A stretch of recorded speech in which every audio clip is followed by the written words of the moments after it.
యేసుక్రీస్తు ప్రభువారు ఈ లోకంలో జీవించినప్పుడు తండ్రి దగ్గర తాను నేర్చుకున్న విషయాలు సమాజానికి తెలియచేయడానికి, ఆయన త్వరగా వెళ్ళిపోవాలి కాబట్టి ఆయన వెళ్ళిపోయిన తర్వాత సువార్త ఆగిపోకూడదు, ఇంకా చెప్పాలంటే సువార్త విస్తృతంగా జరగాలి కాబట్టి ఆయన తరువాత సువార్తను ప్రకటించడానికి, ఆయన ఉండగానే ఆ విషయాలన్నీ నేర్పడానికి 12 మందిని శిష్యులుగా ఏర్పాటు చేసుకున్నారు. 12 మందేనా అంటే మనకు తెలిసిన విషయాలే, చాలామందిని ఏర్పాటు చేసుకున్నారు. ఆ తర్వాత 70 మందిని ఏర్పాటు చేసుకున్నారు. అందులో 12 మందిని సపరేట్గా చేసుకున్నట్టు మనం చూస్తాం. ఈ 12 మంది ఎక్కువ ప్రాధాన్యతను సంతరించుకున్నారు సమాజంలో. శిష్యులు అనగానే మనందరి దృష్టి ఆ 12 మంది వైపే వెళ్తుంది. ఆ 12 మందిలో కూడా యేసుక్రీస్తు వారి చేత ప్రేమించబడిన యోహాను గారు 5 పుస్తకాలు రాశారు. జబదేయి కుమారులలో ఒకరైన యోహాను గారు, ఆయనని యేసు ప్రేమించిన శిష్యుడు అంటాం మనం. ఆయన 5 పుస్తకాలు రాశారు. ఒకటి యోహాను సువార్త, 3 పత్రికలు, ఒక ప్రకటన గ్రంథం. అందులో పత్రికలలో ఒకటైన మొదటి పత్రిక చాలా విషయాలను తెలియచేస్తుంది. ముఖ్యంగా ఆ పత్రిక అంతా ప్రేమ అంటే ఏంటి, సహోదరు పట్ల ఎలా ఉండాలి, దేవుని పట్ల ఎలా ఉండాలి, దేవుని ఎలా గుర్తించాలి, కుమారుని ఎలా గుర్తించాలి, ఇలాంటి విషయాలు చాలా పొందుపరిచారు ఆయన. ఒక రకంగా చెప్పాలి అంటే ప్రేమకు సంబంధించిన పుస్తకమే అనొచ్చు యోహాన్ గారు రాసిన మొదటి పత్రికను. ప్రేమకు సంబంధించిన అధ్యాయం అనగానే కొరింథీయులకు రాసిన మొదటి పత్రిక 13వ అధ్యాయం గురించి మాట్లాడుకుంటాం. కానీ మనం ప్రేమను గురించిన పుస్తకం ఏది అంటే బైబిల్ అంతా ప్రేమను గురించి చెప్తున్నప్పటికీ ప్రత్యేకంగా ప్రేమను గురించి చెప్పిన పుస్తకం ఏది అంటే యోహాన్ గారు రాసిన పత్రికనే మాట్లాడుకోవచ్చు మనం. అంత ఎక్కువ విషయాలు అందులో వ్రాయబడ్డాయి. అలాంటి యోహాన్ గారు చాలా ప్రాముఖ్యమైన, ప్రతి ఒక్కరూ తెలుసుకోవలసిన ఒక విషయాన్ని ఆ పత్రికలో ఆయన చెప్పారు. ఆ విషయమే ఈరోజు మనం ధ్యానం చేసుకుందాం. అదేంటి అంటే యోహాను గారు రాసిన మొదటి పత్రిక 5వ అధ్యాయము 16వ వచనము 17వ వచనాన్ని చదువుకుందాం. యోహాను గారు రాసిన మొదటి పత్రిక 5వ అధ్యాయము 16, 17 వచనాలు. తన సహోదరుడు మరణకరము కాని పాపము చేయగా ఎవడైనను చూచిన ఎడల అతడు వేడుకొనును, అతని బట్టి దేవుడు మరణకరము కాని పాపము చేసిన వారికి జీవము దయచేయును. మరణకరమైన పాపము కలదు, అట్టి దాన్ని గూర్చి వేడుకొనవలెనని నేను చెప్పుటలేదు. సకల దుర్నీతియు పాపము, అయితే మరణకరము కాని పాపము కలదు. ఈరోజు ఈ 2 వచనాలను జాగ్రత్తగా పరిశీలన చేసి దేవుని ఉద్దేశాన్ని తెలుసుకోవడానికి ప్రయత్నం చేద్దాం. మనం చదువుకున్న ఈ 2 వచనాలలో కనిపించే ప్రాముఖ్యమైన విషయం ఏంటి అంటే, నీ సహోదరుడు ఎవరైనా మరణకరము కాని పాపము చేస్తే, అది నువ్వు చూస్తే, దాని కొరకు నువ్వు అతని విషయంలో దేవుణ్ణి వేడుకుంటే, అతను చేసింది మరణకరము కానిదైతే నీ ప్రార్థన దేవుడు విని అతన్ని క్షమిస్తారు. ఒకవేళ నీ సహోదరుడు చేసింది మరణకరమైన పాపమైతే నువ్వు ప్రార్థన చేసినా అది వినరు దేవుడు, దానికి ఫలితం ఉండదు అని చెప్పింది బైబిల్. ఇప్పుడు మనం ఆలోచన చేద్దాం. మరణకరమైన పాపం ఏంటి, మరణకరము కాని పాపం ఏంటి? మనందరికీ తెలుసు, పాపము అంటేనే ఆజ్ఞను అతిక్రమించడం. మనం చాలాసార్లు చెప్పుకున్నాము. అయినా ఒకసారి మనం చూడగలిగితే ఇదే యోహాను గారు రాస్తారు 3వ అధ్యాయం 4వ వచనంలో. యోహాను గారు రాసిన మొదటి పత్రిక 3వ అధ్యాయం 4వ వచనంలో, పాపము చేయు ప్రతివాడును ఆజ్ఞను అతిక్రమించును, ఆజ్ఞ అతిక్రమమే పాపము. ఆజ్ఞ అతిక్రమం పాపం. మరి అలా పాపము వలన వచ్చే జీతం ఏంటి అంటే, పౌలు గారు రోమీలకు రాస్తూ రోమాపత్రికలో ఒక మాట చెప్పారు, ఒకసారి చూద్దాం. రోమీలకు రాసిన పత్రిక 6వ అధ్యాయము 23వ వచనం. 6వ అధ్యాయము 23వ వచనంలో, ఏలయనగా పాపము వలన వచ్చు జీతము మరణము. ఆజ్ఞను అతిక్రమిస్తే పాపం వస్తుంది. పాపము వలన వచ్చే జీతం, పాపము చేసినందుకు, పని చేసినందుకు జీతం వస్తుంది. అది డబ్బు రూపంలోనో లేక మరొక వస్తువు రూపంలోనో కనిపిస్తుంది. అలాగే పాపము చేస్తే కూడా జీతం వస్తుంది. ఆ జీతం ఏంటి అంటే మరణం అంది బైబిల్. దేవుడిచ్చిన ఆజ్ఞను అతిక్రమించడం పాపం. అలా అతిక్రమించినందుకు గాను నీకు వచ్చే జీతం మరణం. అదే రెండవ మరణం, నరకం.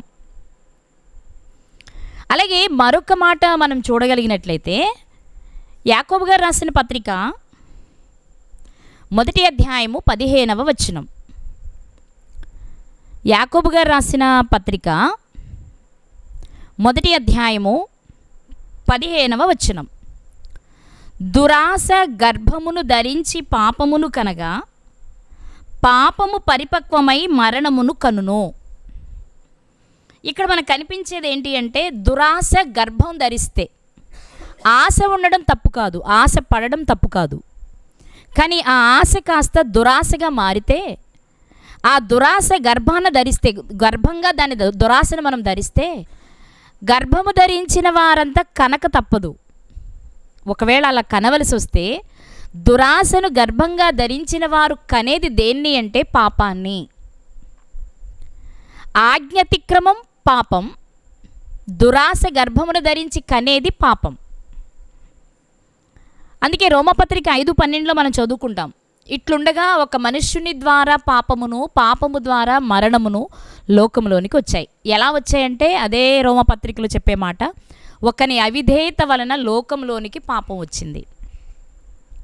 ఈ వచనాలన్నీ ఒక చోటికి తెచ్చుకుంటే మనకు అర్థమయ్యే విషయం ఏంటి అంటే ఒక అవిధేయత, ఒక దురాశ, ఒక ఆజ్ఞ అతిక్రమం పాపాన్ని కలుగు చేస్తుంది. ఈ పాపము పెరిగి పెద్దదై పక్వానికి వచ్చి ఫలితాన్ని ఇచ్చేది ఏది అంటే మరణం.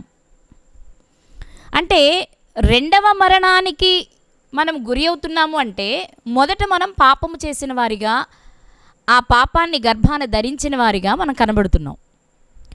అలాగే ఆ పాపము చేయడానికి కారణాలు ఏంటి అంటే అవిధేయత, దురాశ, ఆజ్ఞాతిక్రమం అనేవి మనకు కనబడుతున్నాయి.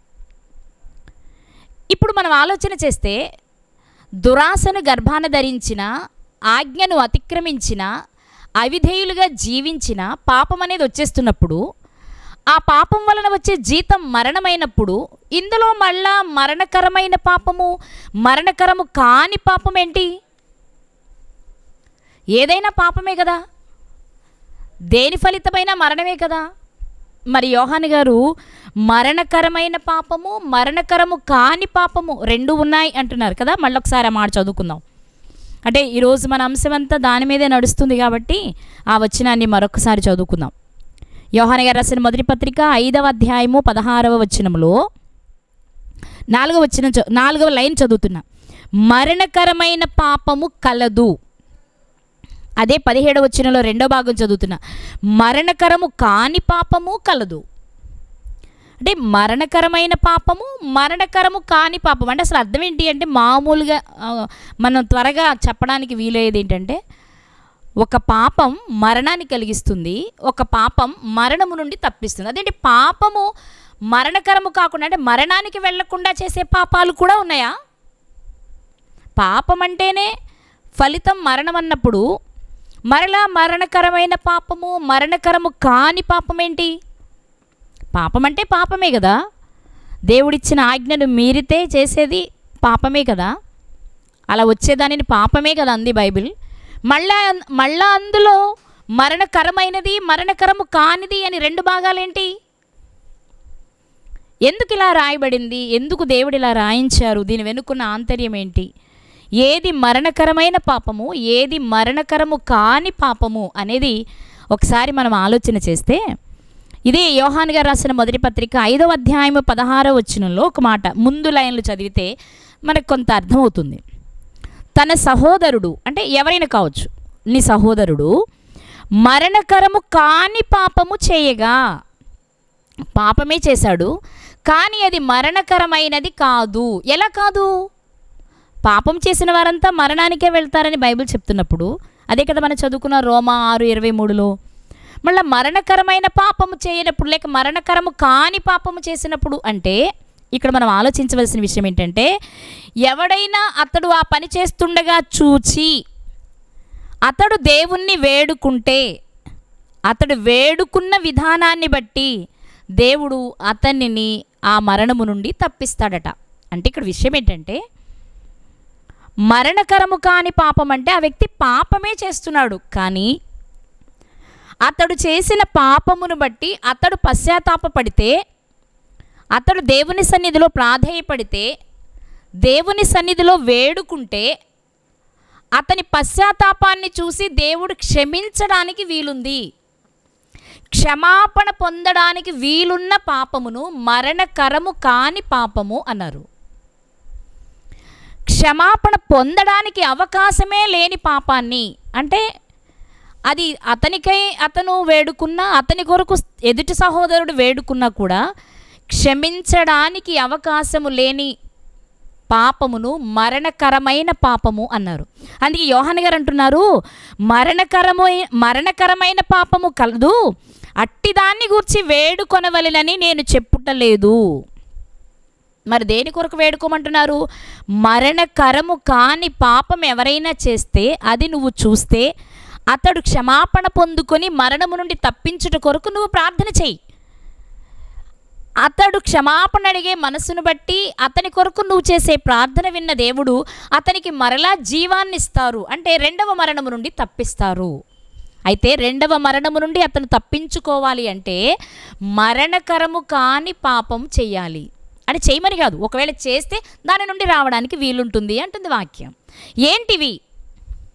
ఏంటివి ఎలా ఉంటాయి అంటే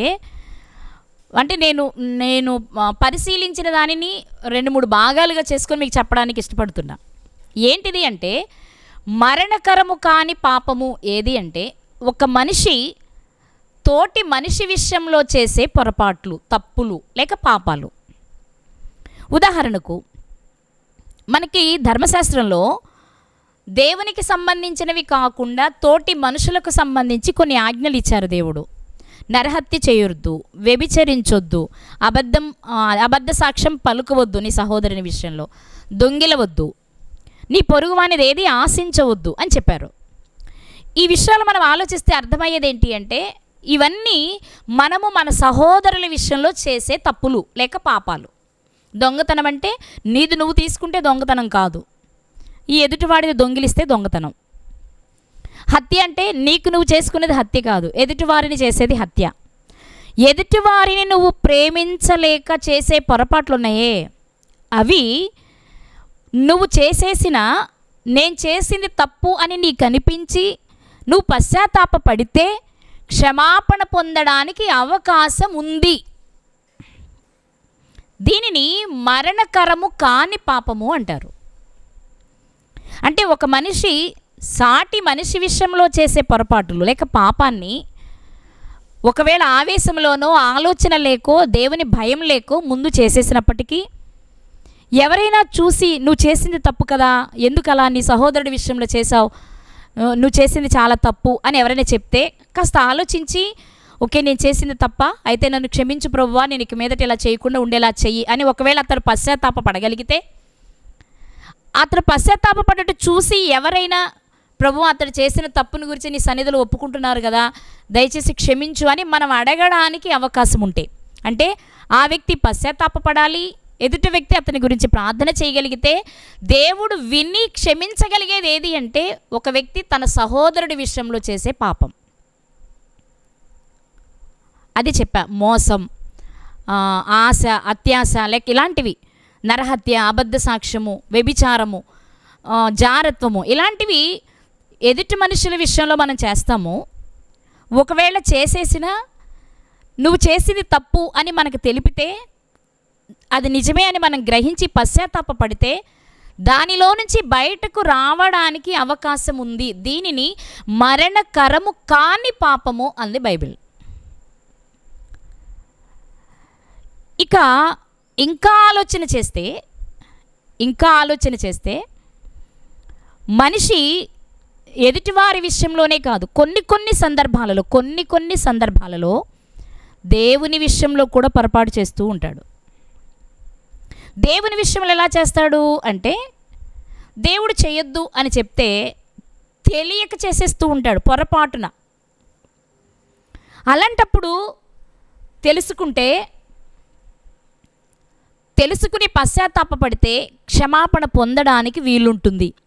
దీనికి మీకు కొన్ని ఎగ్జాంపుల్స్ చెప్తాను. ముందు విషయానికి కూడా ఎగ్జాంపుల్ చెప్తాను. ఒక మనిషి ఎదుటి మనిషి విషయంలో చేసే పాపానికి మనం ఎగ్జాంపుల్ తీసుకుంటే, వ్యభిచారమందు పట్టబడిన స్త్రీ, సమరయ స్త్రీ, పాపాత్మురాలైన స్త్రీ అంటే ఉన్న సందర్భాలు చెప్తున్నా. వీళ్ళు ఎలా పాపం చేశారు? వ్యభిచారం చేశారు, తప్పులు చేశారు. వ్యభిచారం అంటే ఎవరితో చేశారు? ఎదుటి వారి విషయంలో చేశారు. అందువలన వాళ్ళు పశ్చాత్తాపపడితే వాళ్ళ విషయమై కనికరాన్ని చూపిన దేవుడు వారిని క్షమించడానికి వీలు కలిగింది. అదే పాపాత్మురాలైన స్త్రీ యేసుక్రీస్తు వారి దగ్గరికి వచ్చినప్పుడు ఆమె కన్నీటితో తన పాపాన్ని ఒప్పుకున్నప్పుడు, అమ్మ నీ పాపాలని క్షమించబడ్డాయి వెళ్ళు అన్నారు.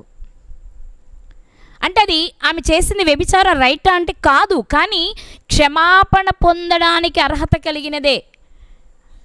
అంటే అప్పటికి తప్పైపోయినా దాని నుండి బయటకు వచ్చేసి ఇక చేయకుండా ఉన్నాడు అంటే అతడు మరణము నుండి తప్పించుకోవడానికి వీలు కలుగుతుంది, ఇలాంటి పాపం.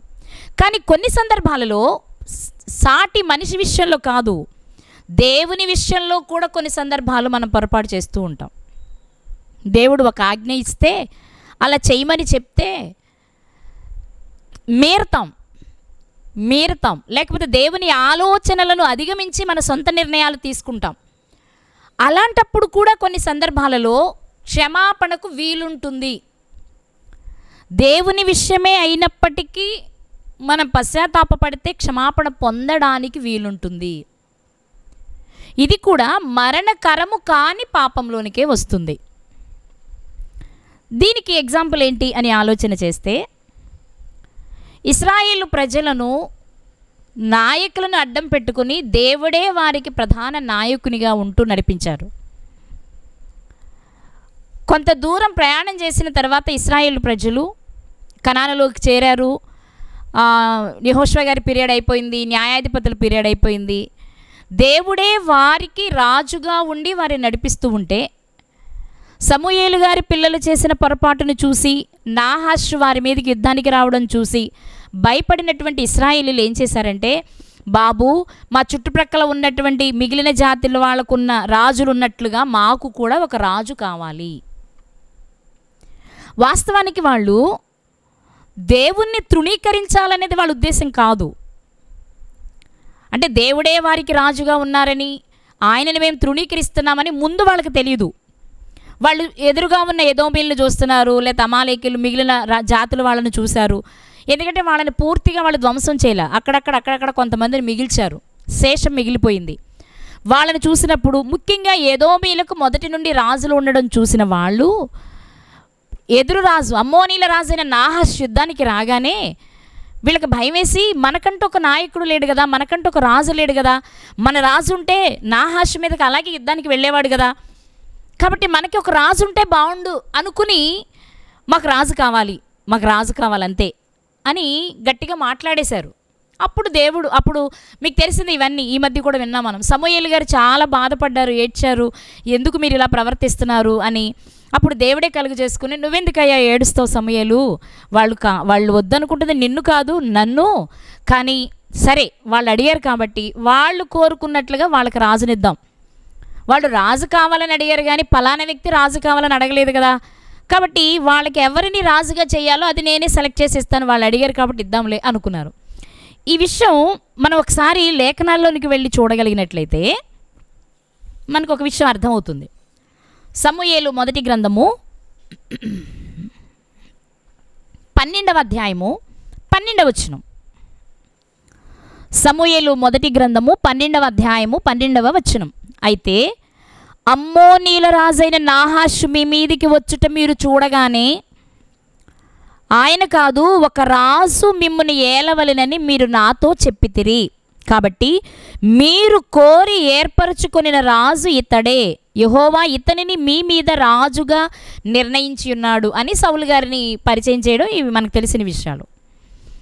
ఇక్కడ ఈ ఈ సంఘటన జరిగిన తరువాత మీరు ఇలా చేశారు, మీరు చేసింది తప్పు, మీరు ఇలా చేయడం వలన దేవుణ్ణే మీరు రాజుగా లేకుండా కోల్పోయారు అనే విషయాలు సమూయేలు గారు తెలియచేసిన తర్వాత, అవన్నీ విన్న తరువాత వాళ్ళకు వచ్చిన ఆలోచన, వాళ్ళు మాట్లాడుతున్న మాట మనం చూస్తే అదే సమూయేలు మొదటి గ్రంథము 12వ అధ్యాయము 19వ వచనం.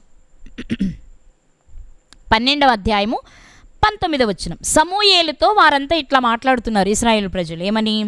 రాజును నియమించుమని మేము అడుగుట చేత మా పాపములన్నిటికీ మించిన కీడు మేము చేసితిమి. కాబట్టి మేము మరణము కాకుండా నీ దాసులమైన మా కొరకు నీ దేవుడైన యెహోవాను ప్రార్థించుము.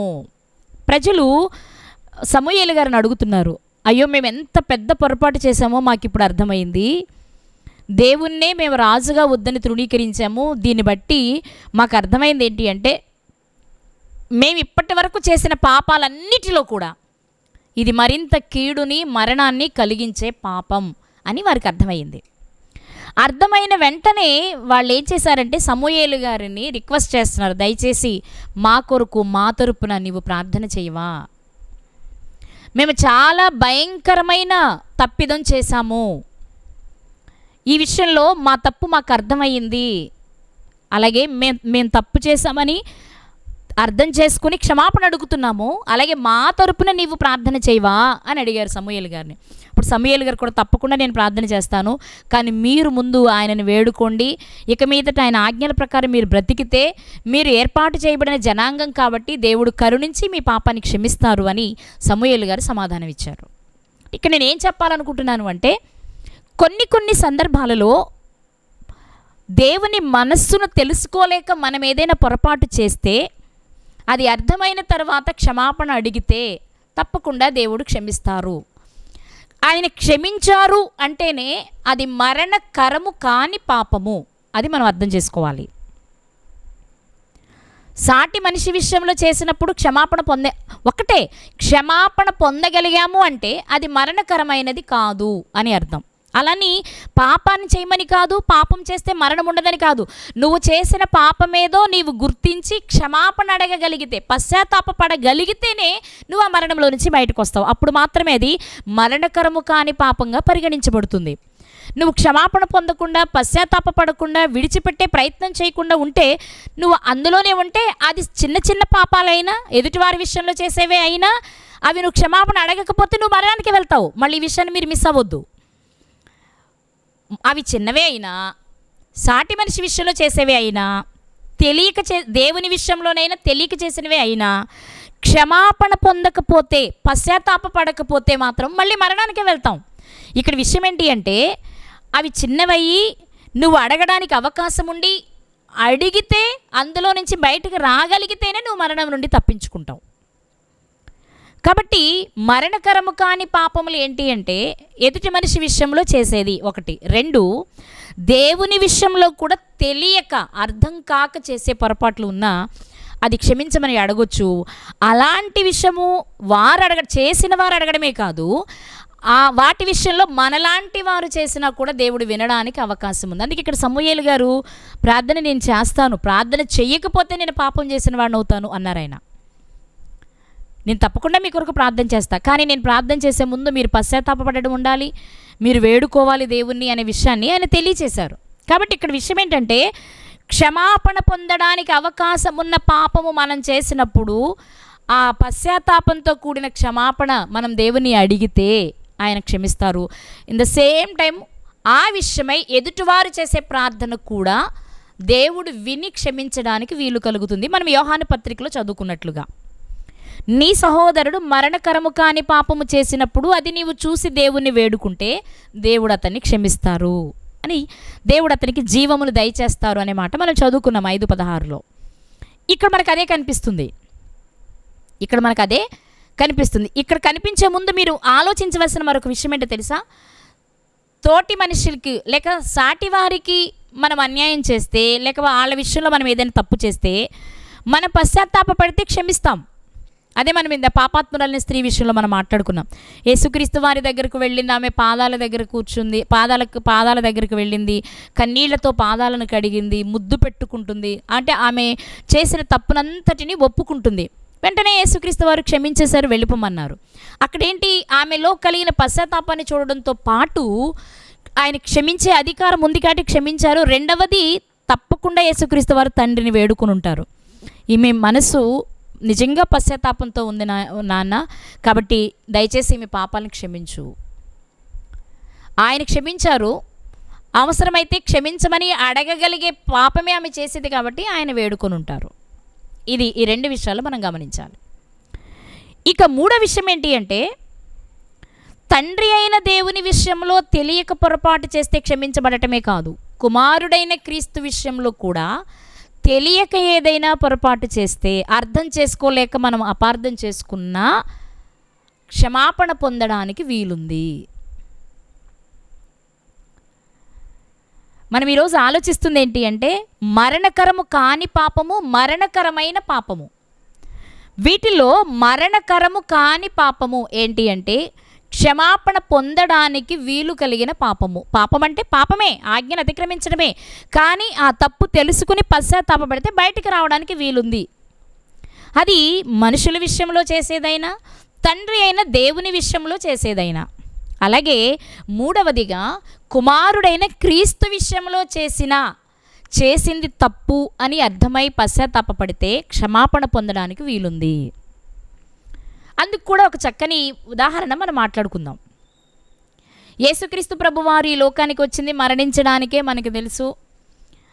ఆయన అప్పగించబడిన తరువాత అన్యాయపు తీర్పు తీర్చారు ఆయనకి, మనకు తెలుసు. ఎందుకంటే ఆయనని ఎక్కడికి తిప్పినా, అంటే హేరోదు గారి దగ్గరికి వెళ్ళినా, పిలాతు గారి దగ్గరికి వెళ్ళినా, మరణమునకు తగిన కారణం లేక ఇతను చేసిన తప్పులేమీ మాకు కనిపించట్లేదు, నేరాలు ఏం కనిపించట్లేదు అని చెప్పినప్పటికీ మరణశిక్ష విధించారు. అలాగే వాళ్ళు అనేక సాక్ష్యాలు తెచ్చారు, అబద్ధ సాక్ష్యాలు, కానీ ఒక్క సాక్ష్యం కూడా చెల్లలేదు. సాక్ష్యాలు చూపించినా చెల్లలేదు, వ్యక్తుల దగ్గరకు పంపించినా రుజువు కాలేదు.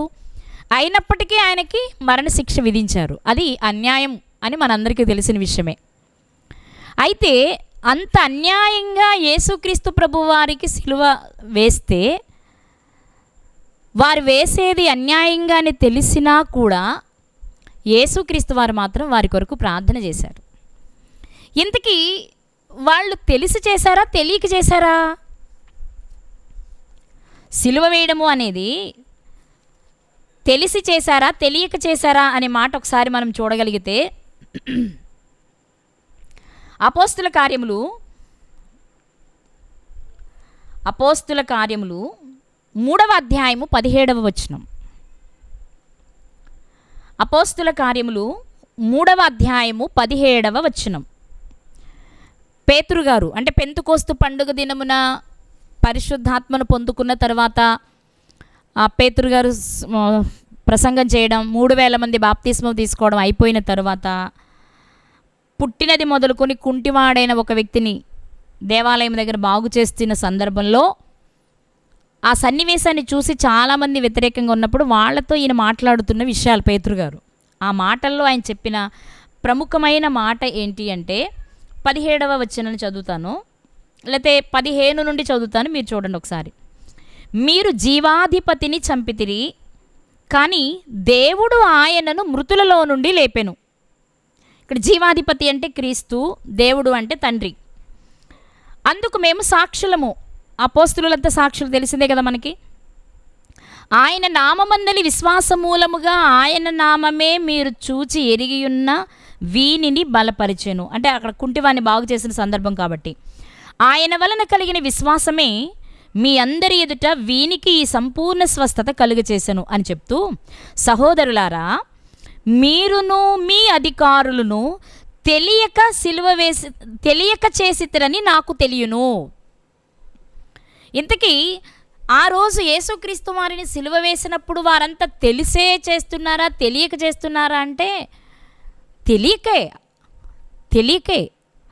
ఆయన ఏదో చెప్పుకుంటున్నారని, ఆయన చెప్పేదంతా అబద్ధమని, మేమే మంచి భక్తిపరులమని, మాకు తెలియని విషయాలు ఆయన ఏదో చెప్పేస్తున్నాడా అన్నట్లుగా భావించి యేసుక్రీస్తు వారికి వ్యతిరేకంగా చేస్తూ వచ్చారు. అందుకే పేతురు గారు చెప్తున్నారు, సహోదరులారా మీరును మీ అధికారులను తెలియక చేసిరని నాకు తెలియను. మీకు తెలిస్తే చేయరు, మీరు తెలియకే చేశారు అన్నారు. ఇదే మాట పౌలు గారు కూడా చెప్పారు. ఒకసారి ఆ మాట కూడా చూద్దాం. కొరింథీయులకు రాసిన మొదటి పత్రిక 2వ అధ్యాయము 8వ వచనం. కొరింథీయులకు రాసిన మొదటి పత్రిక 2వ అధ్యాయము 8వ వచనం. అది లోకాధికారులలో ఎవనికిని తెలియదు. అది అంటే ఇక్కడ మర్మమై ఉన్న జ్ఞానము, క్రీస్తుని గురించి చెప్పబడిన మాట. దేవుని జ్ఞానము మర్మమైనట్టుగా బోధించుచున్నాము. ఈ జ్ఞానము మరుగై ఉండెను. జగదుత్పత్తికి ముందుగానే దీన్ని దేవుడు తన మహిమ నిమిత్తము నియమించను. ఇది అంటే జ్ఞానము అనగా క్రీస్తు అనమాట. ఇప్పుడు అది అంటే జ్ఞానము లోకాధికారులలో ఎవనికిని తెలియదు. అది వారికి తెలిసి ఉండిన ఎడల, ఒకవేళ ఆ జ్ఞానము క్రీస్తేని, ఆ క్రీస్తు అనబడిన క్రీస్తుకు సిలువ వేసేటప్పుడు ఈ జ్ఞానాన్ని గురించి తండ్రి చెప్పడనే విషయం వాళ్ళకి తెలిసుంటే మహిమా స్వరూపియగు ప్రభువును సిలువ వేయకపోయి ఉందురు. అర్థమైందండి? ఆ జ్ఞానము జగదుత్పత్తికి ముందు నుండే ఉంది, మరుగు చేయబడి ఉంది. ఆ మరుగు చేయబడిన జ్ఞానాన్ని నేను మీకు చెప్తున్నాను, కానీ మీరు ఈరోజు అర్థం చేసుకోవట్లేదు. మీరే కాదు, మీ నాయకులు, మీ అధికారులు అర్థం చేసుకోకపోవడం వలననే ఆయనను సిలువ వేశారు.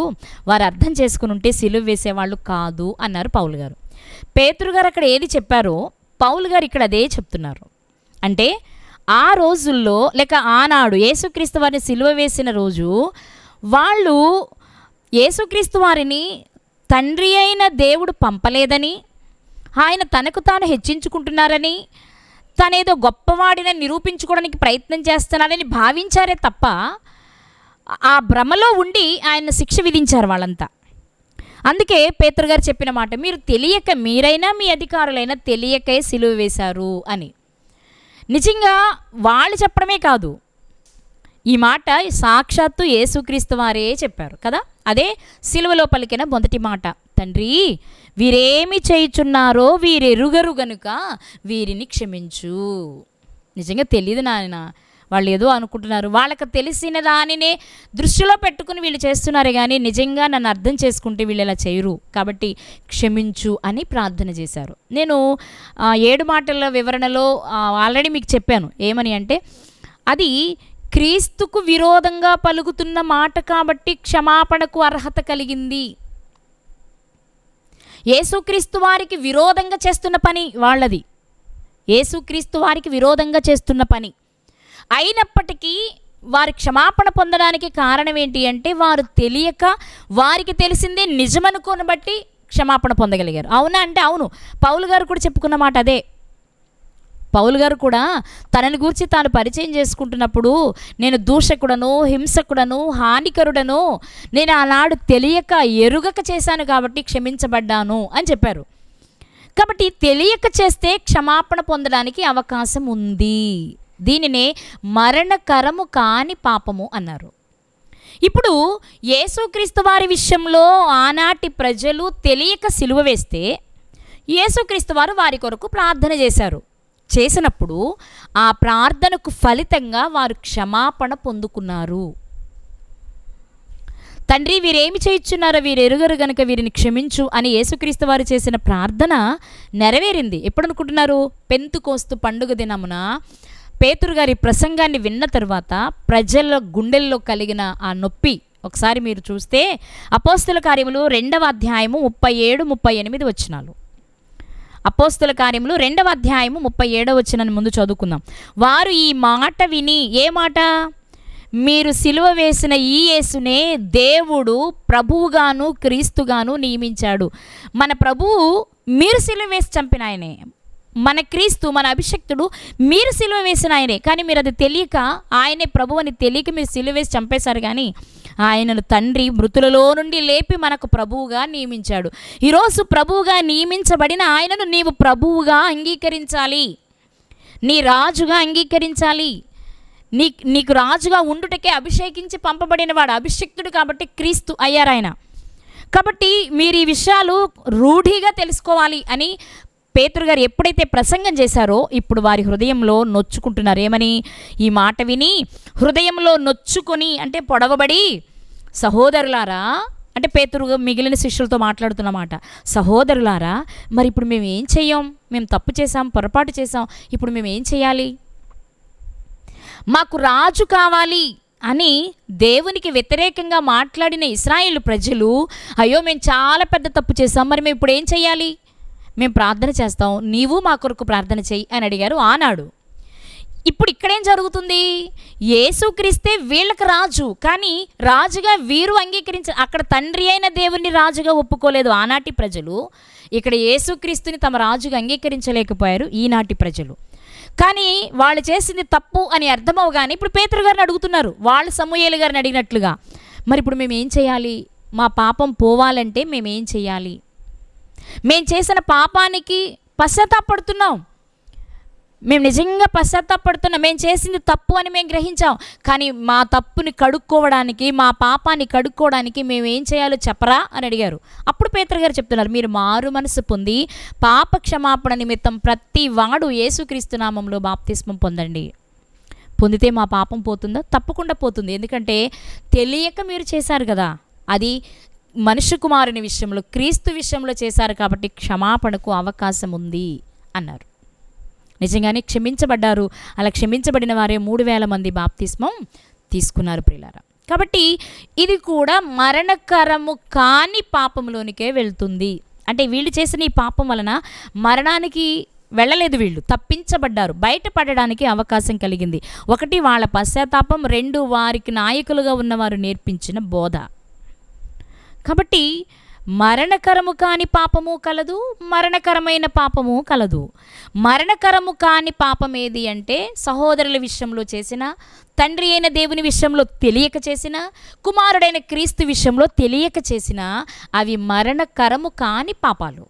అవి క్షమించబడ్డాయి, వారు క్షమాపణ పొందుకుని తర్వాత జీవించినట్లుగా మనం చూస్తూ ఉన్నాం.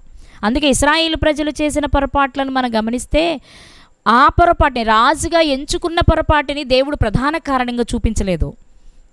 విగ్రహారాధనను ప్రధాన కారణంగా చూపించారు, విశ్వసించకపోవడాన్ని ప్రధాన కారణంగా చూపించారు. కాబట్టి ఇక్కడ మనం ఆలోచన చేసినట్లయితే ఇక్కడ కూడా యేసుక్రీస్తు వారి విషయంలో తెలియక చేసిన వీరి పాపాన్ని క్షమించి, యేసుక్రీస్తు వారి ప్రార్థన కూడా, నీ సహోదరుడు మరణకరము కాని పాపము చేస్తే నువ్వు వేడుకుంటే నీ ప్రార్థన విని వారికి క్షమాపణ దొరుకుతుందని యోహాను గారు రాసిన మాట యేసుక్రీస్తు వారి విషయంలో అక్షర సత్యంగా నెరవేరింది. రైట్. ఇవి మరణకరము కాని పాపాలు. అంటే సాటి మనిషి విషయంలో కావచ్చు, తండ్రి అయిన దేవుని విషయంలో తెలియక చేస్తే, మళ్ళీ తెలిసి చేస్తే కాసుమా, తెలియక చేస్తే కావచ్చు, అలాగే మనుష్య కుమారుని విషయంలో కూడా తెలియక చేస్తే కావచ్చు. కానీ మరణకరమైన పాపం ఏది అంటే, నువ్వు పశ్చాత్తాపపడినా క్షమాపణ పొందడానికి వీలు లేనిది, నువ్వు పశ్చాత్తాపడుతుంటే చూసి నీ కొరకు ప్రార్థన నీ సహోదరుడు చేసినా దేవుని సన్నిధికి చేరనిది మరణకరమైన పాపము. మరి అదేది? మరణకరమైన పాపము అంటే ఏది అంటే, నువ్వెన్ని చేసినా దానికి శిక్ష నువ్వు పొందవలసిందే. ఆ శిక్ష ఏది అంటే మరణమే. అది ఏంటి అని అడిగితే బైబిల్ చెప్పిన ఒక మాటను మనం చూసుకుందాం. మత్తయి గారు రాసిన సువార్త 12వ అధ్యాయము 31, 32 వచనాలు. మత్తయి గారు రాసిన సువార్త 12వ అధ్యాయము 31, 32 వచనాలు. కాబట్టి నేను మీతో చెప్పున్నదేమనగా, మనుష్యులు చేయు ప్రతి పాపమును దూషణయు వారికి క్షమింపబడును కానీ ఆత్మ విషయమైన దూషణకు పాప క్షమాపణ లేదు. ఆత్మ విషయమైన దూషణకు పాప క్షమాపణ లేదు. మనుష్య కుమారునికి విరోధముగా మాట్లాడిన వానికి పాప క్షమాపణ కలదు. అదే మనం ముందు చెప్పుకున్న విషయం. యేసుక్రీస్తు వారికి విరోధంగా వారు మాట్లాడినప్పటికీ క్షమాపణ పొందగలిగారు. కానీ పరిశుద్ధాత్మకు విరోధముగా మాట్లాడు వానికి ఈ యుగమందైనను రాబోవు యుగమందైనను పాప క్షమాపణ లేదు. అంటే ఇది మరణకరమైన పాపము. అంటే మరణకరమైన పాపం ఏది అంటే, పరిశుద్ధాత్మకు విరోధంగా చేస్తే, తండ్రికి విరోధంగా చేసిన పోనీలేని క్షమించేస్తారట, తెలియజేస్తే యేసుక్రీస్తు వారికి విరోధంగా చేసిన పోనీలని క్షమించేస్తారట. కానీ పరిశుద్ధాత్మకు విరోధంగా చేస్తే మాత్రం ఈ యుగమందే కాదు, రాబోయే యుగంలో కూడా క్షమాపణ లేదు అని సాక్షాత్తు యేసుక్రీస్తు ప్రభువారు చెప్పిన మాట. ఈ మాటనే మనం ఒకసారి మార్కు గారు చెప్పారు. ఆయన ఎలా చెప్పారు చూద్దాం. మత్తయి గారు చెప్పింది చూసుకున్నాం కదా, మార్కు గారు చెప్పింది కూడా ఒకసారి చూద్దాం. మార్కు గారు రాసిన సువార్త 3వ అధ్యాయము, మార్కు గారు రాసిన సువార్త 3వ అధ్యాయము 28, 29 వచనాలు. 28, 29 వచనాలు. సమస్త పాపములను మనుష్యులు చేయు దూషణలన్నీ వారికి క్షమింపబడును గాని పరిశుద్ధాత్మ విషయము దూషణ చేయువాడెప్పుడును క్షమాపణ పొందక నిత్య పాపము చేసిన వాడై, దీన్ని మీరు అండర్లైన్ చేసుకోవాలి. నిత్య పాపము చేసిన వాడై, అది ఒకసారి చేసినా సరే అది నిత్యము పాపము చేసిన వాడిగా పరిగణించబడి క్షమాపణ పొందడానికే లేదట. అందుకే పరిశుద్ధాత్మ విషయంలో, పరిశుద్ధాత్మతో సంబంధం కలిగిన విషయాలలో మనం చాలా చాలా జాగ్రత్తగా ఉండాలి. ఎందుకంటే ఒకసారి తప్పిదం చేసినా ఇక క్షమాపణ పొందడానికి అవకాశం లేదట. ఇక నిత్య పాపమేనటది. ఏ యుగమందైనా పాపముగానే పరిగణించబడుతుందట. ఆ విషయంలో తోటివారు ప్రార్థన చేసిన ఫలితం ఉండదట. అందుకే మరణకరమైన పాపము విషయంలో ప్రార్థన చేయమని నేను చెప్పట్లేదు అంటున్నారు యోహాను గారు. ఒకసారి ఇది ఇలాగే పట్టుకుని ఆ మాట చదువుకుందాం మళ్ళొకసారి. యోహాను గారు రాసిన మొదటి పత్రిక 5వ అధ్యాయము 16వ వచనం 4వ లైన్లో, మరణకరమైన పాపము కలదు, అట్టి దానిని గూర్చి వేడుకొనవలెనని నేను చెప్పుటలేదు అంటే అలాంటి దాని కొరకు మీరు అడిగినా జరగదు, అడగడం వృధా. ఎందుకంటే అది క్షమాపణ లేని పాపము కాబట్టి. దేని విషయం అంటే పరిశుద్ధాత్మ విషయంలో క్షమాపణ లేదు. దీనిని పరిశుద్ధాత్మ విషయంలో మనము చాలా జాగ్రత్తగా ఉండాలి. అలా లేని ఎడల అశ్రద్ధగా, అనాలోచనగా, నీ ఇష్టానుసారంగా ఆత్మ విషయంలో నువ్వు ప్రవర్తిస్తే నువ్వు ఒక్కసారి చేసిన యుగాలు దాని ఫలితాన్ని నువ్వు అనుభవించవలసిందే. ఇక అది దాని గురించి నువ్వు ఎంత పశ్చాత్తాపడినా, దానిని గురించి నీ తోటివారు నీ కోసం ఎంత ప్రార్థన చేసినా దాని వలన ప్రయోజనం లేదు. కాబట్టి దాని కొరకు ప్రార్థన చేయడమే వృధా అంటున్నారు యోహాను గారు. అట్టి విషయమై వేడుకోవాలని నేను చెప్పట్లేదు మీకు, ఎందుకంటే వేడుకున్న ప్రయోజనం ఉండదు కాబట్టి. అంటే పరిశుద్ధాత్మ విషయంలో చాలా జాగ్రత్తగా ఉండాలన్నమాట మనం. కొన్ని సందర్భాలలో ఎదుటివారి విషయం అంటే కొంతకాలం దేవుణ్ణి తెలుసుకుని దేవునిలో బ్రతికి పడిపోయిన వారి విషయం మాట్లాడుకునేటప్పుడు కామన్గా మనం ఏమంటామంటే వాళ్ళ కొరకు మనం ఇంకేం చేయగలమండి, ప్రార్థన చేయడం తప్ప అంటాం. కానీ ఈ విషయాన్ని స్టడీ చేస్తున్నప్పుడు నాకు అనిపించింది, ఆ మాట వాక్యం తెలియని వారు బాప్తిస్మం తీసుకోక మునుపు తెలిసి తెలియక చేసిన వారి దగ్గర వాడే పదమే తప్ప తెలిసి తప్పు చేసే వారి దగ్గర వాడవలసిన పదం కాదు అని అర్థమైంది. మనం చాలామంది విషయంలో ఇంకేం చేయగలం, మనం ఎంత చెప్పినా వినట్లేదు, ఇక ప్రార్థన తప్ప మనకు వేరే మార్గం లేదంటాం మనం కదా. కానీ అందుకే రాశారేమో యోహాను గారు, అట్టి వారి విషయంలో, అట్టి దాని విషయంలో మీరు ప్రార్థన చేయమని నేను అనను, నేను వేడుకోవట్లేదు మిమ్మల్ని, ఎందుకంటే అది వృధా, అది జరగదు. అంటే ఎంత జాగ్రత్తగా మనం ప్రార్థన చేయాలో కదండి. ఎంత మనం అనుకుంటున్నాం, ఎవరిని చూసినా అయ్యో మనం కొంచెం పర్వాలేదు, వాళ్ళు మరీ ఇదిగా ఉన్నారు కదా, వాళ్ళ కొరకు మనం ప్రార్థన చేస్తే దేవుడు తప్పకుండా వింటారు. కానీ ఒక విషయంలో నువ్వు చేసినా వినరంట. ఆ విషయం ఏది అంటే పరిశుద్ధాత్మకు వ్యతిరేకంగా చేస్తే. నిజంగా ఆ మాట చదివినప్పుడు చాలా భయం వేసింది నాకు. పరిశుద్ధాత్మకు వ్యతిరేకంగా చేయడం అంటే తెలిసి చేయడం, అది మనం గుర్తుపెట్టుకోవాల్సిన విషయం. తెలిసి చేయడం. నేను తప్పు చేస్తున్నానని తెలుసు, ఇలా చెయ్యకూడదని తెలుసు, నేను చేసింది తప్పు అని తెలుసు, అయినా అక్కడే ఉండి అలాగే ఉండి ప్రవర్తిస్తూ ఉంటామే, అలాంటి వారి విషయంలో వేడుకోవడం వలన, ప్రార్థన చేయడం వలన ఫలితం లేదు అంటుంది వాక్యం. మరి ఎవరి కొరకు ప్రార్థన చేయాలి? తెలియని వారి కొరకు, రక్షణ లేని వారి కొరకు, దేవుని గురించి తెలియని వారి కొరకు ప్రార్థన చేయి. నీ ప్రార్థన విని ఫలితం ఇవ్వచ్చు. లేక దేవుని గురించి తెలియని వాడు ఏదైనా తప్పు చేస్తే వాళ్ళ గురించి చెయ్యి, అది దేవుడు విని క్షమాపణ ఇవ్వచ్చేమో. కానీ అన్నీ తెలిసి కావాలని తప్పు చేస్తున్నవాడు, తప్పు చేసి వెళ్ళిపోయిన వాడికి ఏ యుగంలోనూ క్షమాపణ లేదు అని వాక్యం క్రొత్త నిబంధన చట్టం ప్రకారం మీరు గుర్తుపెట్టుకోవాల్సింది. క్రొత్త నిబంధన చట్టం ప్రకారం ఒక ఆజ్ఞను దేవుడు జారీ చేస్తే, పాత నిబంధనలో వెసులుబాటు ఉంది, ఎందుకంటే అది ఛాయారూపం కాబట్టి. కానీ క్రొత్త నిబంధన కాదు, ఇది నిజస్వరూపం క్రీస్తులో ఉంది. క్రీస్తు అన్నీ నెరవేర్చి చూపించి మాదిరిచ్చి వెళ్ళిపోయిన తర్వాత కూడా ఆ పాత నిబంధన అలా లేదా ఇలా లేదంటే కుదర. పాత నిబంధనలోని కొన్ని విషయాలు నువ్వు జాగ్రత్త పడడం కొరకు రాయించిన విషయాలు, అంతేగాని అక్కడ జరిగింది కాబట్టి నేను ఇక్కడ చేస్తానంటానికి లేదు. క్రొత్త నిబంధన చట్టంలోనికి వచ్చిన నీవు చాలా జాగ్రత్తగా ఉండాలి. కాబట్టి మరణకరమైన పాపం ఏది అంటే పరిశుద్ధాత్మకు వ్యతిరేకంగా జరిగించేది. అవి ఎలా ఉంటాయి అంటే కొన్ని మాటలు నేను మీకు చెప్తాను. కొన్ని విషయాలు ఎలా ఉంటుంది పరిశుద్ధాత్మకు వ్యతిరేకంగా అంటే ఎలా ఉంటుంది అంటే, ఈ గ్రంథంలోని విషయాలు, ప్రవచనాలన్నీ దేవుడు పరిశుద్ధాత్మ ప్రేరణతో వ్రాయించారు. పరిశుద్ధాత్మ ప్రేరణతో వ్రాయబడిన విషయాలు నువ్వు అర్థం చేసుకోవాలి అంటే నీలో పరిశుద్ధాత్మ ఉండాలి. నీలోకి పరిశుద్ధాత్మ ఎలా వస్తారు? నీళ్ళల్లోకి వెళ్ళి మునిగిపోతే వచ్చేరు. నీళ్ళల్లోకి వెళ్ళి మునిగిన వారందరిలోనికి పరిశుద్ధాత్మ వచ్చారు అనుకుంటే భ్రమ. ఎవరిలోనికి పరిశుద్ధాత్మ వస్తారంటే మారు మనస్సు పొంది బాప్తిస్మం తీసుకున్న వారిలోనికి పరిశుద్ధాత్మ వస్తారు. వాళ్ళే విషయాన్ని అర్థం చేసుకోగలుగుతారు. ఒకవేళ వాళ్ళు ఏదైనా తప్పు చేసినా సరి చేసుకోగలుగుతారు, ఎందుకంటే పరిశుద్ధాత్మ ఉండి మనల్ని నడిపిస్తారు కాబట్టి. అలా నడిపించాలని వరముగా మనకిచ్చింది దేవుడు కూడా కదా. కాబట్టి పరిశుద్ధాత్మ ప్రేరణతో వ్రాయబడిన లేఖనం నీకు కరెక్ట్గా అర్థం కావాలి అంటే నువ్వు పరిశుద్ధాత్మను కలిగి జీవించాలి. ఆ విషయాన్ని నువ్వు చక్కగా అర్థం చేసుకొని జీవించాలి అంటే పరిశుద్ధాత్మ నీకు ఎంత అవసరమో, పరిశుద్ధాత్మ నీలోనికి రావాలంటే నువ్వంత పరిశుద్ధంగా ఉండడం కూడా ఇంపార్టెంటే. నువ్వు పరిశుద్ధంగా ఉండాలి అంటే వాక్య ప్రకారం బ్రతకడానికే నువ్వు ప్రయత్నం చేస్తావు. ఇక నువ్వు నీలా ఉండవు, వాక్యాన్ని బట్టి మాత్రమే నువ్వు ప్రవర్తిస్తూ ఉంటావు, లేక నేను ప్రవర్తిస్తూ ఉంటా.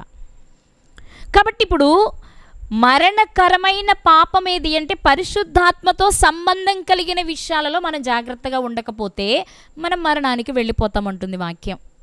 అందుకే యేసుక్రీస్తు వారు చెప్పారు, నాకు వ్యతిరేకంగా మాట్లాడినే క్షమాపణ ఉందేమో కానీ ఆయనకి వ్యతిరేకంగా మాట్లాడితే క్షమాపణ లేదు. అందుకే మనం చాలా జాగ్రత్తగా ప్రతి విషయం. అసలు ఆ మాట యేసుక్రీస్తు వారు ఎందుకు చెప్పవలసి వచ్చిందో తెలుసా అండి? యేసుక్రీస్తు వారు దెయ్యాలను వెళ్ళగొట్టి రోగులను బాగు చేస్తూ ఉంటే ఈయన దెయ్యముల అధిపతి అయిన బయల్జెబూబుల వలన చేస్తున్నారు తప్ప ఈయన వల్లైతే కాదు అన్నారు ప్రజలు. అప్పుడు ఆయన కోపంతో ఈ మాట పలుకుతున్న మాట, మీరేం మాట్లాడుతున్నారు? నేను దేవుని ఆత్మ వలన ఈ కార్యాలు చేస్తున్నాను, మీరేంటి దెయ్యాల అధిపతి వలన చేస్తున్నాను అంటున్నారు? మీరు ఇదిగో నేను ఎవరి వలన చేస్తున్నానో మీరు సరిగా గుర్తించకపోవడం వలన పరిశుద్ధాత్మకు వ్యతిరేకంగా మీరు మాట్లాడుతున్నారు, పరిశుద్ధాత్మకు వ్యతిరేకంగా మీరు చేస్తున్నారు. ఇక్కడ విషయం ఏంటంటే చేసేది నేను ఎవరి వలన చేస్తున్నానంటే దేవుని ఆత్మ వలన చేస్తున్నాను. కాబట్టి మీరు ఇప్పుడు దూషిస్తుంది నన్ను కాదు, ఎవరి వలన చేస్తున్నానో ఆయన దూషిస్తున్నారు, కాబట్టి మీకు క్షమాపణ ఉండదు అని చెప్పారు. ఇప్పుడు ఈ విషయాలను మనం దృష్టిలో పెట్టుకుంటే పరిశుద్ధాత్మకు వ్యతిరేకంగా మనం చేయకుండా ఉండాలంటే కొన్ని విషయాలు మనం మన దృష్టిలో పెట్టుకోవాలి, మన మనసులో పెట్టుకొని ప్రవర్తించవలసి ఉంటుంది. ఆ విషయాలు కొన్ని నేను మీకు పంచుకుంటాను, కొన్ని విషయాలు మీతో పంచుకుంటాను. అవేంటి అంటే వాక్యాన్ని వినేటప్పుడైనా, వాక్యాన్ని బోధించేటప్పుడైనా. మొట్టమొదటి విషయం, మరణకరమైన పాపం మనం చేయకుండా ఉండాలి అంటే పరిశుద్ధాత్మకు వ్యతిరేకంగా మనం మాట్లాడకుండా దూషించకుండా ఉండాలి అంటే మనం ఎలా ఉండాలి అంటే, మొట్టమొదటిది మనం వాక్యాన్ని వినేటప్పుడైనా లేదా వాక్యాన్ని చెప్పేటప్పుడైనా, వాక్యాన్ని చెప్పేటప్పుడైనా ఎలా ఉండాలి అంటే గలతీలకు రాసిన పత్రిక మొదటి అధ్యాయము 10వ వచనం. ఇప్పుడు నేను మనుష్యుల దయను సంపాదించుకొని చూచుచున్నానా, దేవుని దయను సంపాదించుకొని చూచుచున్నానా? నేను మనుషులను సంతోషపెట్టగోరుచున్నానా? నేనిప్పటికీ మనుషులను సంతోషపెట్టువాడనైతే క్రీస్తు దాసుడను కాకయే పోదును అన్నారు పౌలు గారు. ఈ మాటను మనం దృష్టిలో తెచ్చుకుంటే మనకు అర్థం కావాల్సింది ఏంటి అంటే, మనం వాక్యాన్ని చెప్తున్నా, వాక్యాన్ని వింటున్నా మనుష్యులను సంతోషపెట్టుట కొరకు చేయకూడదు, మనుషులను సంతోషపెట్టుట కొరకు వినకూడదు. అలా ఉన్నప్పుడే పరిశుద్ధాత్మకు అనుకూలంగా మనం ప్రవర్తిస్తాం. అంటే వాక్యాన్ని వింటున్నా, వాక్యాన్ని చెప్తున్నా మనుషులను దృష్టిలో పెట్టుకొని మనం చేయకూడదు. ఒకవేళ అలా చేస్తే పరిశుద్ధాత్మకు వ్యతిరేకంగా మనం చేస్తున్నట్లు. మాట్లాడేటప్పుడు పలికే విషయాలు, ఎందుకంటే వాక్యం హృదయంలోనికి చొచ్చుకొని పోతుంది కదా. దేవుని వాక్యం సజీవమై బలము గలదై రెండంచుల వాడిగల ఎటువంటి ఖడ్గము కంటే వాడిగా ఉండి ప్రాణ ఆత్మ కీళ్ళు మూలుగు విభజించినంత మట్టుకు దూరి బాగు చేయగలిగింది. కాబట్టి నిలబడి మాట్లాడుతున్న వ్యక్తి ఎవరో ఒక వ్యక్తిని దృష్టిలో పెట్టుకోవాల్సిన అవసరం లేదు. ఒకవేళ అలా పెట్టుకున్నది వాక్య విరుద్ధం. కానీ మాట్లాడుతున్న వ్యక్తిలో మాట్లాడే మాటల్లోని ఏదైనా ఒక మాట సంఘంలో ఎవరో ఒకరి హృదయంలో గుచ్చుకోక మాంది. ఎందుకంటే అది సరి చేయాల్సింది కదా.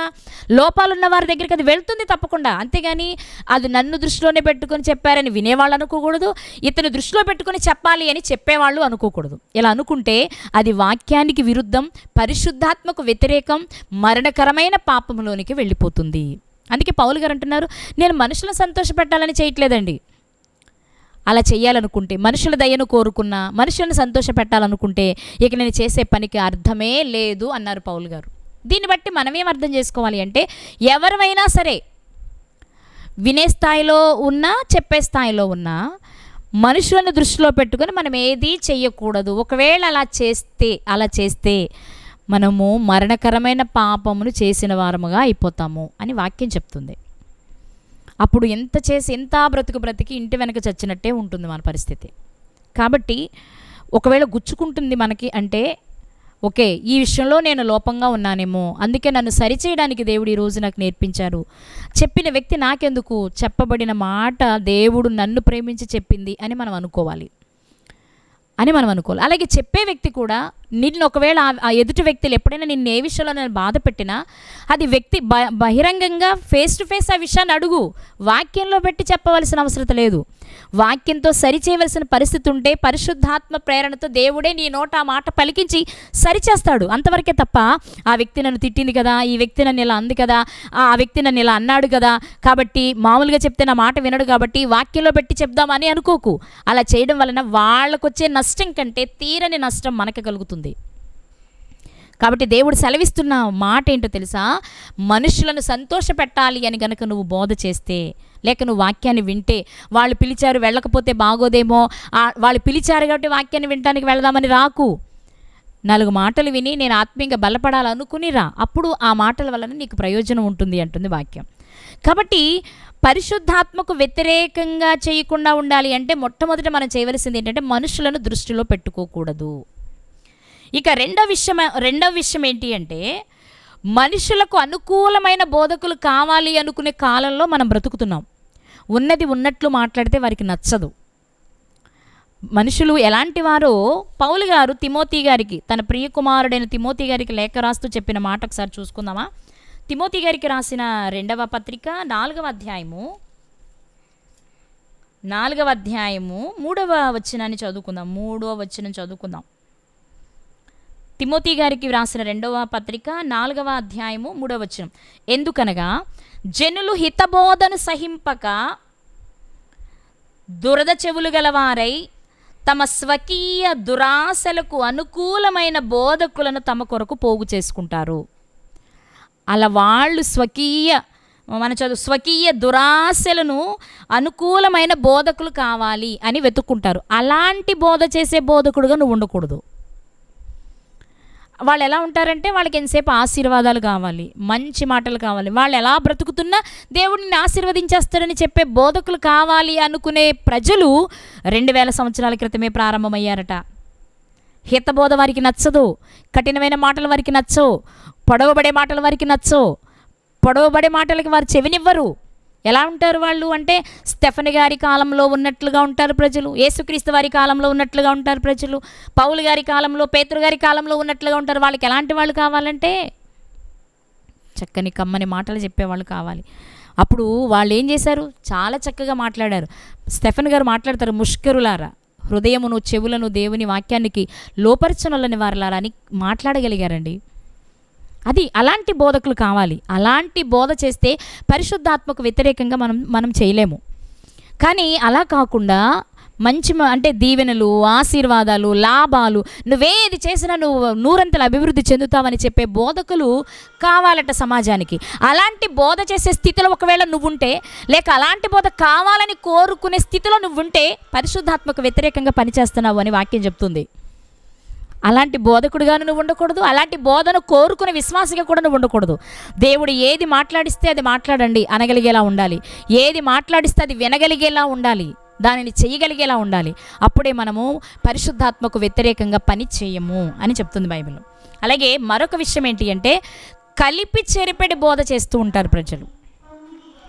కలిపి చెరిపెడి బోధ ఎలా ఉంటుంది అది అంటే, కొరింథీయులకు రాసిన రెండవ పత్రిక 2వ అధ్యాయము 17వ వచనం. కొరింథీయులకు రాసిన 2వ పత్రిక 2వ అధ్యాయం 17వ వచనం. మేము దేవుని వాక్యమును కలిపి చెరిపెడు అనేకుల వలె ఉండక నిష్కాపట్యము గలవారమును దేవుని వలన నియమింపబడిన వారమునై ఉండి క్రీస్తునందు దేవుని ఎదుట బోధించుచున్నాము. మేము కలిపి చెరిపెడే బోధకులం కాదండి. మరి మీరు ఎలాంటి వారు? ఉన్నది ఉన్నట్లుగా మాట్లాడేవాళ్ళం. ఉన్నది ఉన్నట్లుగా మాట్లాడితే సమాజం ఒప్పుకోదు కదండి. మనకు రావాల్సినవి రావు కదండి, మనకి పేరు ఉండదు కదండి, మనకు గౌరవం ఉండదు కదండి, మనకు డబ్బులు ఉండవు కదండి అనుకునే బోధలో ఉంటే మనం పరిశుద్ధాత్మకు వ్యతిరేకంగా దేవుని కార్యాలు చేస్తున్నాము. మరి మనం ఎలా ఉండాలి? మనుషులను మనం దృష్టిలో పెట్టుకోకూడదు. ఏ మాట దేవుడు మన నోట ఉంచితే అది పలికేలా ఉండాలి. బిలాము గారిలా దుర్నీతి వలన కలుగు బహుమానం కొరికే పరిగెత్తేవారిగా ఉంటే ఆయనకు కలిగిందే మనకి కలుగుతుంది. దేవుడు అనుకుంటే ఏదైనా చేయగలరు. అతని శాపాలే పలికిన బిలాము గారు దానిని దీవెనగా మార్చాడు దేవుడు కదా. దేవునికి వ్యతిరేకంగా, దేవుని చిత్తానికి వ్యతిరేకంగా మనమంటూ చేయగలిగేది ఏమీ లేదు. కాబట్టి మనం ఎలా ఉండాలి అంటే, నిలబడి మాట్లాడుతున్నప్పుడైనా, కూర్చుని వింటున్నప్పుడైనా మనం ఎలా ఉండాలి అంటే, దేవా నువ్వేది వినిపిస్తే అది నేను వింటా, నువ్వు ఏది పలికిస్తే నేను అది పలుకుతా, నా మాట కాదు, నన్ను మరుగు చేయి, నువ్వు మాట్లాడు అనగలిగేలా బోధకుడు ఉండాలి. నేను వినగలిగి సరిచేసుకోగలిగిన మనస్సునివ్వమని విశ్వాసి ఉండాలి. అలా ఉన్నప్పుడే పరిశుద్ధాత్మకు వ్యతిరేకంగా మనము ఏ పని చేయము. అలాగే లేఖనానికి విరుద్ధమైన బోధ మనం చేయకూడదు. ఎందుకు అంటే లేఖనాలలోని ప్రవచనాలన్నీ పరిశుద్ధాత్మ ప్రేరణతో వ్రాయబడ్డాయి. కాబట్టి ఆ పరిశుద్ధాత్మ ప్రేరణతో వ్రాయబడిన ఎందుకు అలా రాయబడ్డాయి, ఆ సందర్భంలో తండ్రి మనసేంటి, ఏ ఉద్దేశంతో ఆ విషయాలను తెలియచేస్తున్నారు అనేది ఉన్నది ఉన్నట్లుగా అర్థం చేసుకునే ప్రయత్నమే మనం చెయ్యాలి. అది మన వల్ల ఎలా అవుతుంది అంటారా? మన వల్ల అయితే కాదు, మనుషులుగా మనకు అది అసాధ్యమే. కానీ మనం అనుకోవాల్సింది ఏంటి అంటే, ప్రభువా నీ చిత్తం ఏదైతే అది అని ఆయన చిత్తానికి మనం అప్పగించగలిగితే దానిని ఎలా అర్థం చేసుకోవాలో అలాగే అర్థమయ్యేలా దేవుడు మన విషయంలో చేస్తారు ప్రియులారా. కాబట్టి ఇక్కడ మనం ఈరోజు ఆలోచించవలసిన విషయం ఏంటి అంటే, మరణకరము కాని పాపములు అంటే వ్యభిచారం కావచ్చు, నరహత్య కావచ్చు, దొంగతనం కావచ్చు, మోసం కావచ్చు, అబద్ధ సాక్ష్యం కావచ్చు, పొరుగువానిది ఆశించడం కావచ్చు, పొరుగువానితో వ్యాజ్యమడం, ఇలాంటి చిన్న చిన్నవి కావచ్చు. ఇవన్నీ చేసేసిన తరువాత నేను చేసింది తప్పు అని నీకు అనిపించి పశ్చాత్తాప పడితే క్షమాపణ పొందడానికి అవకాశం ఉంది. బూతులు, కోపము ఇలాంటివన్నీ కదా. ఇవన్నీ అయ్యో నేను ఇదివరకు చాలా కోపపడేదానండి, నేను సరి చేసుకుంటున్నాను, ఇది నా తప్పని నాకు అర్థమైంది ప్రభువా, ఇక మీదట అంత కోపం లేకుండా నాకు చేయవా, అకారణమైన విషయాలకు నేను కోపపడకుండా చేయవా, ఒక వాక్య విషయంలోనే సరి చేయవలస్తేనే, ఖండించవలసి వస్తేనే దానిని మాట్లాడాలి తప్ప మిగిలిన విషయాల్లో కాదు అని చెప్పగలిగేలా మనం ఉంటే అవి క్షమాపణ పొందడానికి వీలు కలుగుతున్నాయి. వాటినే మరణకరము కాని పాపము అన్నారు. ఇక మరణకరమైన పాపం ఏది అంటే, వాక్యానికి విరుద్ధంగా, పరిశుద్ధాత్మకు విరుద్ధంగా, లేఖనానికి విరుద్ధంగా మనం ఏది చేసినా అది పరిశుద్ధాత్మకు విరోధంగా చేసిన వారమై, నిత్యము పాపము చేసిన వారమై మరణానికి వెళ్ళిపోతాం. అప్పుడు మనము పశ్చాత్తాపపడిన అవకాశం ఉండదట. అలాగే చూసిన వారు మన కొరకు ప్రార్థన చేసిన ఉపయోగం ఉండదట. అందుకే మనము తెలియక చేసుంటే క్షమించబడతాం, ఆ విషయాలు కూడా తెలియక చేస్తుంటే క్షమించబడతాం. తెలిసి చేస్తూ ఉంటే పరిశుద్ధాత్మ విషయంలో తెలిసి చేయడం అంటే, నువ్వు వాక్యాన్ని విని బాప్తిస్మం తీసుకొని పరిశుద్ధాత్మను పొందుకున్నావు, అన్ని తెలిస్తేనే కదా ఇస్తారు నీకు బాప్తిస్మం. తెలిసి తీసుకున్న తర్వాత కూడా మనుషులను బట్టి నువ్వు మారిపోతూ ఊసరవల్లిలా, అరే అప్పుడేదో తెలియక చేసేసాను, అవి తూచి అనుకుంటూ ఉంటే కుదరదు. నువ్వన్నీ తెలుసుకున్న తర్వాతే వాక్యాన్ని బట్టి నువ్వు చేస్తేనే నువ్వు పరిశుద్ధాత్మను పొందుకోగలుగుతావు. ఆయనను పొందుకుంటేనే ఆయనకు అనుకూలంగా నీ బ్రతుకు ముందుకి సాగుతుంది. అలా కాదు అంటే నువ్వు లోకంలోనికి వెళ్ళిపోతావు, ఆత్మకు వ్యతిరేకంగా చేస్తావు, దానివల్లనే తీరని నష్టాన్ని కొని తెచ్చుకుంటాం. ఎంత నష్టం అంటే మరణకరమైన పాపముగా మారి మరణానికి మనం వెళ్ళిపోతాం. అలా వెళ్లకుండా ఉండాలని దేవుడి రాత్రి మనకు తెలియచేస్తున్న విషయం. మనలో చాలామంది మీ బాప్తిస్మం తీసుకున్న వారమే, తీసుకున్నా కూడా ఇంకా ఏవో లోక సంబంధమైనవి పాత ప్రాచీన స్వభావాన్ని మనకి జ్ఞాపకం చేసే విషయాలు తెచ్చుకుని మనం దేవునికి వ్యతిరేకంగా ఈ విషయంలో తూచండి, ఆ విషయంలో ఒకండి, అప్పుడది నాకు తెలియదు, అలా కాదు. అన్ని విషయాలు క్షుణ్ణంగా తెలుసుకున్న తర్వాత జాగ్రత్తగా బ్రతికితే మంచిది. లేదు అంటే మరణకరమైన పాపము చేసిన వారం అయిపోతాం. పరిశుద్ధాత్మకు వ్యతిరేకంగా బ్రతికితే మనకి చాలా తీరని నష్టమని ఈరోజు దేవుడు మనతో మాట్లాడుతున్న విషయం నిజమే. బాప్తిస్మం తీసుకున్న తర్వాత కూడా నీలో మార్పు రాలేదా? సత్య విషయమైన బాప్తిస్మం తీసుకున్న తర్వాత కూడా లోకస్తులానే బ్రతుకుతున్నావా? అలా అయితే చాలా చాలా ప్రమాదంలో ఉన్నాం మనం. అబ్బే నేను ఏం తప్పు, నేను వ్యభిచారం ఏం చేయట్లేదండి, నేను దొంగతనం ఏం చేయట్లేదండి అనుకో, అవి చేసిన క్షమాపణ పొందేవే, కానీ పరిశుద్ధాత్మను బాధ పెట్టే పని. అందుకే ఎఫెసీయులకు రాసిన పత్రికలో ఉన్న మాట ఒక్కసారి చూసుకొని ముగించుకుందామండి. ఎఫెసీయులకు రాసిన పత్రిక 4వ అధ్యాయము 30వ వచనం. ఎఫెసీయులకు రాసిన పత్రిక 4వ అధ్యాయము 30వ వచనం. దేవుని పరిశుద్ధాత్మను దుఃఖపరచకుడి. ఎందుకు? ఆయన ఏడిస్తే ఇక తట్టుకోలేరు తండ్రి, ఆయనను ఏడిపించే పని చేస్తే తట్టుకోలేరు ఆయన. మనం నిత్య పాపము చేసిన వారముగా మారిపోయే ప్రమాదం ఉంది ప్రియులారా. కాబట్టి దేవుడి రాత్రి మనతో మాట్లాడుతున్న విషయం, వ్యభిచారం చేయట్లేదు, దొంగతనం చేయట్లేదు, నేను చాలా బాగున్నాను అనుకుంటే మంచిదే, చేయమని నేను చెప్పట్లా, చేయకుండా ఉండడం చాలా మంచిదే. కానీ దానికంటే ప్రమాదకరమైనది వాక్యానికి విరుద్ధంగా పరిశుద్ధాత్మకు వ్యతిరేకంగా మనం తిరుగుబాటు చేయడం అనేది. కాబట్టి ఈ విషయంలో మనం చాలా జాగ్రత్తగా ఉండాలి. ప్రతి విషయాన్ని ఆచితూచి లేఖనాలతో సరి చేసుకోవాలి. ఎందుకంటే మనం కొన్ని చూస్తూ ఉంటాం కదా, ముఖ్యంగా మనం ఎక్కువగా కనిపించేది ఏంటి అంటే స్వస్థతలు చేస్తున్న వాళ్ళని వీళ్ళని చూసి, లేకపోతే పరిశుద్ధాత్మను పొందుకున్నానని గంతులు వేస్తున్న వాళ్ళని చూసినప్పుడు మనము మాట్లాడుతూ ఉంటాం. ఆ మాట్లాడేటప్పుడు లేఖనాలలో ఉన్నది మన దృష్టిలో ఉండకపోతే మనం కూడా పొరపాటు చేసే ప్రమాదం ఉంది. అంటే అలా చేసేవాళ్ళు అందరి రైట్ అని నేను చెప్పట్లేదు. మనము ఏది జరుగుతున్నా లేఖనంతో సరిచూసుకుని మాట్లాడితే మంచిది. లేదు అంటే వాళ్ళకి ఎలా ఉన్నా మనం ప్రమాదంలో పడిపోతాం. కాబట్టి పరిశుద్ధాత్మకు వ్యతిరేకంగా మాట్లాడినా, దూషించినా, వ్యతిరేకమైన పనులు చేసినా తప్పకుండా మనము శిక్షకు పాత్రలమవుతాం. కాబట్టి మనము జాగ్రత్త పడాలి అని వాక్యం సెలవిస్తుంది. ఈ రోజు వరకు ఒకవేళ పూర్తి అవగాహన లేక నువ్వు ఏదైనా చేసి ఉంటావేమో, ఇప్పుడు నీకు అవగాహన కలిగించారు దేవుడు, ఈ విషయం నీకు అవసరమని, నాకు అవసరమని. కాబట్టి ఈ క్షణం నుండి మనము పరిశుద్ధాత్మ విషయంలో చాలా జాగ్రత్త కలిగిన వారమై మనము బ్రతకాలి. లేదు అంటే నిత్య పాపము చేసిన వారమై రెండవ మరణానికి వెళ్ళిపోతాం. దాని నుండి తప్పించుకోవడానికి మనం ఈరోజు ప్రయాసపడుతున్నాం. కాబట్టి ఆచితూచి మాట్లాడదాం. ఏది చేస్తున్నా వాక్యంతో సరిచూసుకుందాం. లేఖనాలను సరిచూసుకుని సత్యాన్ని స్వీకరించడానికి ప్రయత్నం చేద్దాం. తెలియక చేస్తే క్షమాపణ పొందేవారిగా మనం ఉండడానికి ప్రయత్నం చేయాలని, అలాంటి కృప దేవుడు మనందరికీ అనుగ్రహించాలని కోరుకుంటూ ఈ నా మాటలు ముగిస్తున్నానండి.